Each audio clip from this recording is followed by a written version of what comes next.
The deadliest serial killer in the history of the United States, Samuel Little, confessed to the murder of 93 people, 60 of which have been proven to be his handiwork. If the remaining 33 kills were confirmed, Little's number of victims would only be around half the number that elephant poacher and domestic terrorist Veerappan massacred during his lifetime, a total of 184. While many men throughout time have been called evil, the brutal crimes of Koose Munisamy Veerappan showed him to be a mustache-twirling villain straight out of a silent film, and he even came complete with the iconic mustache. But Veerappan was anything but silent, and his rise from banditry to a hot war against the state of India has made the infamous criminal an enduring local legend following his death in 2004. He was beloved by some in his home village of Gopinatham as a Robin Hood figure, but equally feared by all who might find themselves on the business end of his weapon, which, given that Veerappan had a reputation for killing anyone who crossed him, including civilians, could have been everyone. His prodigious and ever-rising kill count was proof of his remorseless nature, something that followed Veerappan from his violent upbringing to his adulthood. From a young age, Veerappan was a gifted sharpshooter, having single-handedly killed both a tiger and an elephant by the time he was 12. He was given an English rifle by an ivory trader named Sevi Gounder, Veerappan's uncle, who served as his initiator into the seedy world of tusking. Crime was central to Veerappan during his adolescence, and he never knew any other means of earning a living. Even Veerappan's most aspirational heroes were also bandits, as another famous Tamil-speaking outlaw, Maliyur Mamatian, had been active in the 1950s and was killed for his bounty. It's only fitting that the earliest recorded murder attributed to Veerappan was the killing of the brother of Mamatian's shooter. He would go on to murder several rival tuskers in the jungles around Gopinatham before he was even fully an adult. They were all gunned down by Veerappan in the struggle for game and hunting territory. As the 1960s marched on and the jungle became heavily trafficked by opportunistic poachers, the authorities put forth bans on the practice to protect the local wildlife. These new restrictions forced Sevi Gounder into retirement, but did not stop his young ward Veerappan from coming into his own in the illegal business. Elephant poaching and the violence needed to get ahead in it came naturally to Veerappan, and he soon joined up with a gang to scour the jungles for more precious ivory. While we don't know the number of elephants he personally killed, the collective number that his gang brought down in the following decades was well over 1,000. Surrounded by death and the trackless wilderness, Veerappan was profoundly transformed into a man who embodied the law of the jungle. He was the apex predator in his domain, and in the 1980s, Veerappan began to kill forest guards, starting with K.M. Prithvi in August 1983. This was followed by the killing of Sitarama Naik in 1986 and Chidambaram in 1987. It was the murder of these honest men that brought Veerappan into the headlines of the Karnataka state. Both he and his impressive mustache had experienced brushes with the law before, but now he was no longer some anonymous tusker. The government of the Karnataka had a public enemy in Veerappan and would spare no expense trying to bring the deadly criminal to justice. Enter Deputy Conservator of Forests Pandilapalli Srinivas, an academic, philanthropist, and all-around man of the people. Srinivas was brought in at the behest of a newly formed special task force in order to deal with Veerappan. By this time, Veerappan had graduated from solely poaching and was making a killing as a sandalwood smuggler. Domestically, the sweet-smelling wood of the sandalwood trees was worth very little, but it could be sold internationally for exorbitant prices when refined into sandalwood oil. In addition to the consistent payout, sandalwood was easier to acquire and store than ivory, and for those reasons, Veerappan chose to build his criminal empire on illicit smuggling. Srinivas, on the other hand, was a dedicated proponent of conservation and reforestation and couldn't bear to see the environment destroyed by criminals. But unlike Veerappan, Srinivas was not a man of violence. His plan to stop the mustachioed menace was based on empathy and understanding. More than just putting an end to his crimes, Srinivas could see that Veerappan was an economic pillar of the community and Gopinatham, and hoped to reform him into a more positive figure. To lure the criminal out, Srinivas embedded himself into the local population, enriching it through good works. He raised the funds to erect a Hindu temple in the village and distributed clean drinking water and medicine to the poor residents. Srinivas was even able to provide affordable housing to many of the Gopinatham homeless and paid for these humanitarian acts using his own salary and money borrowed from his family members. In essence, Deputy Srinivas mustered all the resources available to him to lessen the hardships of Veerappan's community, thus earning him the trust of several members of the poachers' gang. With this foothold in Gopinatham firmly established, Srinivas built a network of informants who could report Veerappan's whereabouts to him.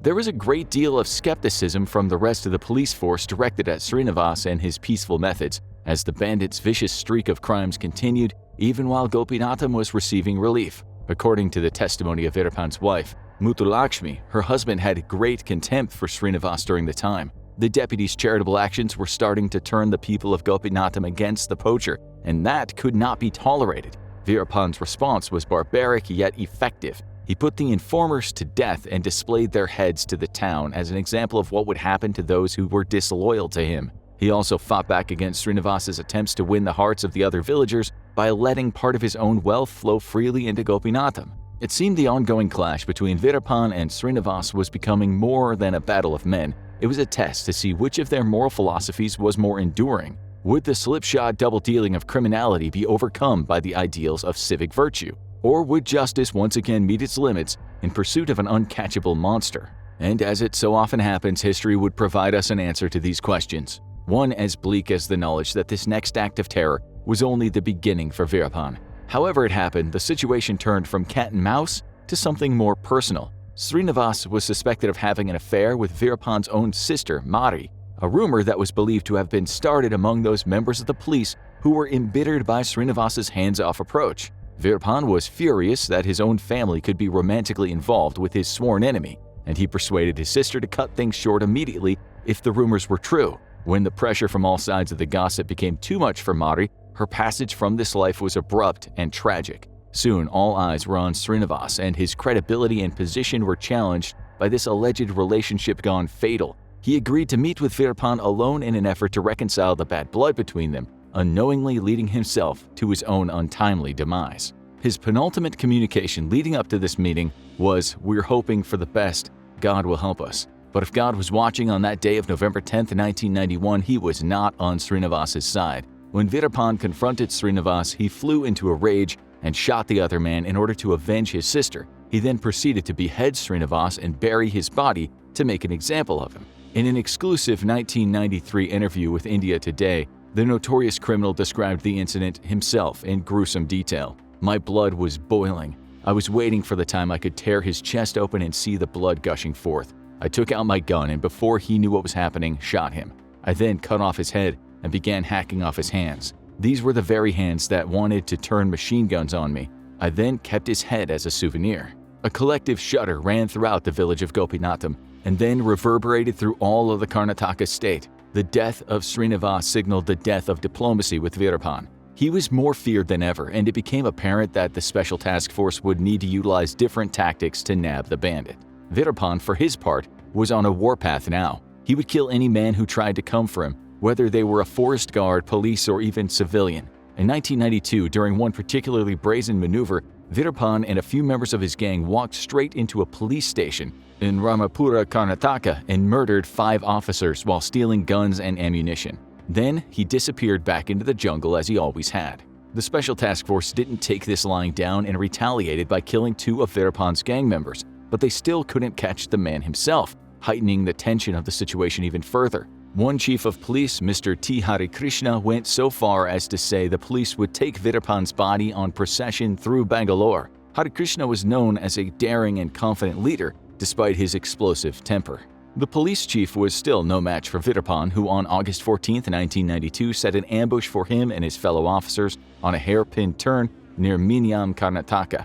Thanks to intelligence provided by a false informant, Veerappan was able to corner the men of the law right where he wanted them. When reconstructing the tactics used in the Minyam ambush, former Special Task Force member Ashok Tiger Kumar said, "We should not praise him, but outstanding. Outstanding, I tell you." The bandit and his gang neatly arranged a heap of rocks on the turn around where cars usually need to slow down and was able to obstruct the mobility of the police. Veerappan shot and killed Hari Krishna as well as 5 other policemen in the ambush, raising his kill count by 6 total. He was then able to sneak away across the border into the state of Tamil Nadu and evade capture. Since the dense jungle that the poacher gang called home stretched across the border of both states, Veerappan was always able to use his mastery of the wilderness to keep himself hidden. Realizing that they were outmaneuvered on their own, Karnataka state reached out to the government of Tamil Nadu in order to join forces. Due to a long upheld language barrier, the cooperation between the 2 states was strained.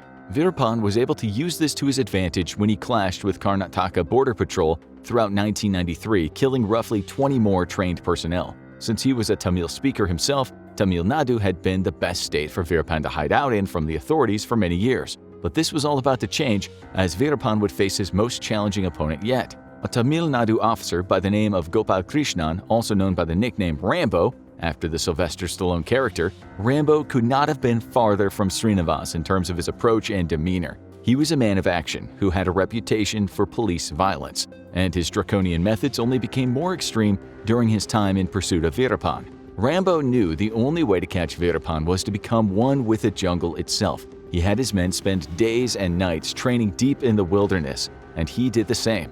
If his team could navigate the jungle half as well as Veerappan to make it like second nature, Gopalakrishnan thought that for sure they would have an opportunity to bring home the criminal's head. And thus the Jungle Patrol was born, a fighting unit devised for the sole purpose of tracking down a single elusive man.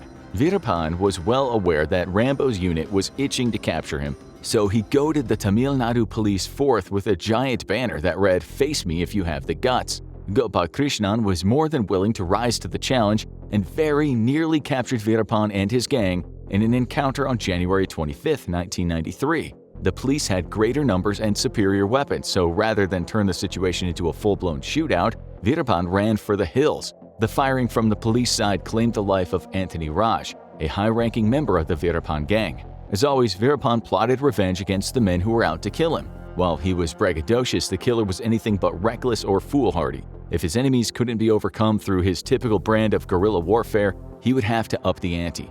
On April 8, 1993, another ambush was set for the Tamil Nadu police, including Rambo Gopalakrishnan. But this time, the weapon that Veerappan used was not a firearm, but a bevy of explosives. Veerappan planted landmines in the path of a bus that was carrying officials from both Karnataka and Tamil Nadu, as well as several civilians from both states. The blast would prove to be the single most destructive act of terror in Veerappan's career as a criminal, and resulted in 22 deaths, as well as the grievous injury of Gopalakrishnan. Among the casualties were several civilians who Veerappan showed no regard for as his gang continued to fire on the wreckage in order to kill more of the police members. This attack became known as the Palar Blast, and it was the deadliest bombing in Karnataka during the 20th century. The murderous Veerappan had bested another of his rivals as Rambo was off the force for 18 months, recovering from the 9 surgeries that needed to be performed in order to save his life. The law, of course, came for him and many of his associates, arresting them en masse. Among those accused of collaborating in the Palar Blast were Muthulakshmi, who, despite all the murders committed by her husband, had been a loyal partner to him since the day they were married. When the case went to court, she was acquitted of all charges and went back to living with Veerappan. Apparently, Muthulakshmi found the way he held his gun over his shoulder, as well as his mustache, very attractive. Veerappan once told her that if she didn't love him, he would not seek out other women in this life, and that he would turn his heart to stone. He also made use of that same evocative phrase in a dramatic justification for his personal death toll. Why are people trying to brand me as a trigger-happy murderer? Is it wrong if I kill people who are out to kill me? They may even send the army to kill me, but they cannot harm even a single hair on my head. There's no doubt they are only going to bite the dust. People should know I don't want any money. My heart has become stone. My feelings are frozen. Following the Palar Blast, Veerappan continued to murder members of the SDF and the police. His sandalwood smuggling and elephant poaching also continued, though stricter regulations made these ventures less lucrative than before. But Veerappan was nothing if not adaptable, and he soon found another avenue to make his ill-gotten money. He and his gang became kidnappers, holding police officials and politicians hostage in exchange for ransom money. By now, the authorities knew not to take any of Veerappan's threats lightly, but Veerappan being Veerappan, many more of the members of the police he abducted were killed as a display of power. There was seemingly no choice for the government but to pay if the hostages were ever to be seen alive again. From 1994 onward, Veerappan's main criminal enterprise became this pattern of kidnapping and extortion. He would go out of his way to apprehend officers that had never been placed on his case, as if to say all the police in 2 states were all acceptable targets for his vengeance. Aside from his killings of law enforcement, Veerappan also put down a member of his gang in 1997, an upstart who went by the nickname Baby Veerappan, and had designs to replace the real McCoy. The incident would prove Veerappan wasn't above killing Veerappan, though the jury is still out on whether he would kill a baby. The STF was losing hope, and some even began to believe that Veerappan must have held the blessing of some fearsome god of the jungle in order to evade his fate. The frustration reached a peak when Veerappan kidnapped his most high-profile target yet, the beloved Indian actor and singer, Dr. Rajkumar. With one of the nation's most treasured cultural icons now in the hands of a villain like Veerappan, panic spread throughout Karnataka, and much of it was unfortunately directed at the Tamil people. If the hostage situation were to lead to the death of Dr. Rajkumar, there would no doubt be a rise of ethnic conflict throughout the region. Overnight, Veerappan became seen as a revolutionary figure to many living in Tamil Nadu, and given that translated texts of Che Guevara were found in one of his gang's camps, it's likely that the brigand was willing to lean into this newfound angle of notoriety. The search for Dr. Rajkumar was one of the most delicate operations that the STF had ever undertaken, as a single wrong move could increase the possibility of a civil war.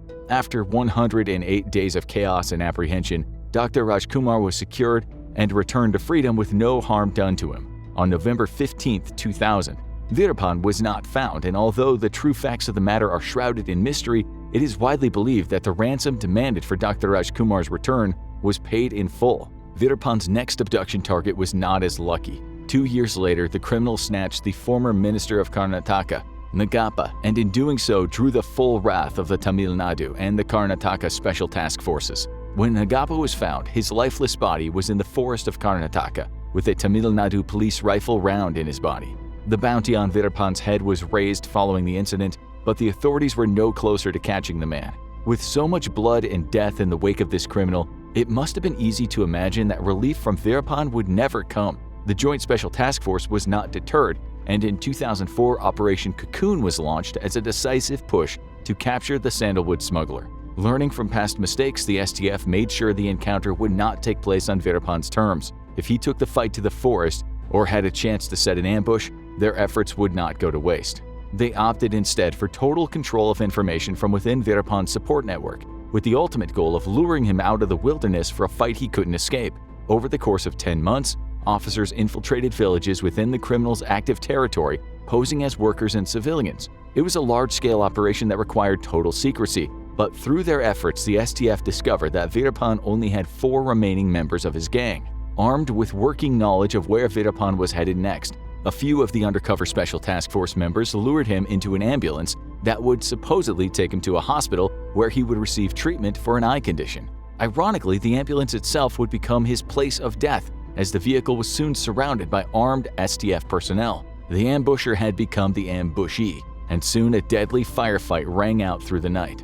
Veerappan and his loyal gangsters met their fate inside that bullet-riddled ambulance, going down in a blaze of glory. Or so the story goes. The actions of the police during the resolution of Operation Cocoon have been called into question by human rights groups, who rightly wonder whether Veerappan was actually given a chance to surrender to the law or was executed in an extrajudicial manner. By the letter of the law, even a man with 184 murders is still entitled to a fair trial, but perhaps the police's story of Veerappan being the one to open fire first is the truth. The amount of bullet holes in the ambulance and the injuries sustained by several of the officers seem to point toward the latter.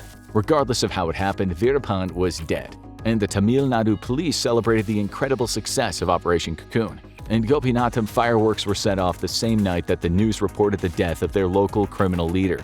It was as if a giant battle had ended, and the states of Karnataka and Tamil Nadu could heal from the damage that this one man caused to the land, the animals, and the people. Veerappan was a villain in every conventional sense, and he lived nearly 52 years of his life in hiding, committing one act of carnage after the next. For more serial killer mysteries, watch How They Caught Ted Bundy Day by Day, or watch this video instead.